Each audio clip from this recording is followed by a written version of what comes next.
Hi all, welcome to Diversified Finance. My name is Lakal. In my last video, I talked about the importance of saving money, and in this video, I'm going to talk about how to save money. So I'm going to talk about two steps. So step number one is you need to do a budget.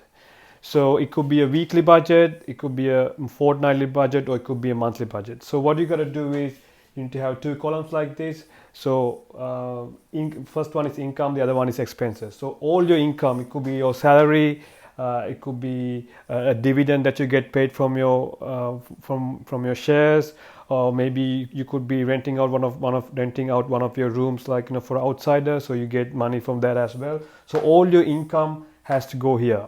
So let's say your total income at the end of the month is about $5,000, and then all your expenses. So it could be monthly expenses, like say whatever you pay as mortgage or rent per week times by 4. So then you get your monthly rent or your monthly mortgage repayment.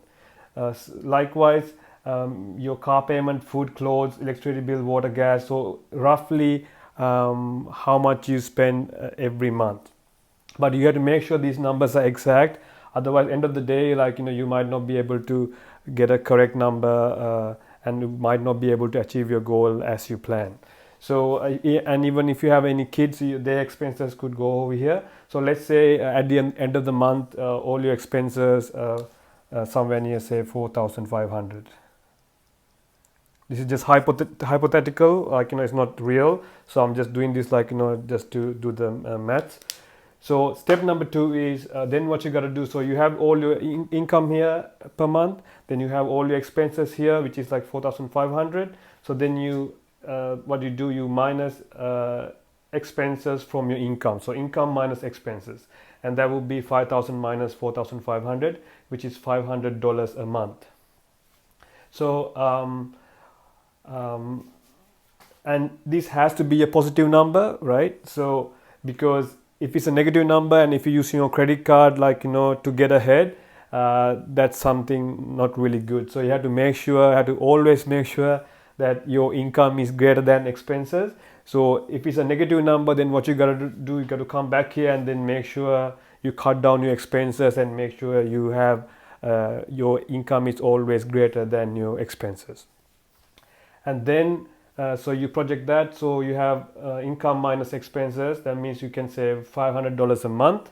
And then what you do, $500 times by 12 months, which is $6,000. So basically what you do, you now because you've done this, you got to know that you can save $500 a month. And then what you do, you have to be consistent, and you have to make sure that you have saved $500 no matter what every month for the next 12 months. And you do that, and what happens at the end of year one, you have $500 times 12, $6,000 sitting on your bank account. So if you really want, you probably can put that on a high paying interest bank account, where you get interest on this, where you calculate interest, you accumulate interest on this 6,000. And then the next step is, so you can save $6,000 a year, and then you project that for 5 years. You probably be able to save $30,000 or more, depending on how much interest you get from your bank account. So this is simple steps how you can save 30,000 in 5 years.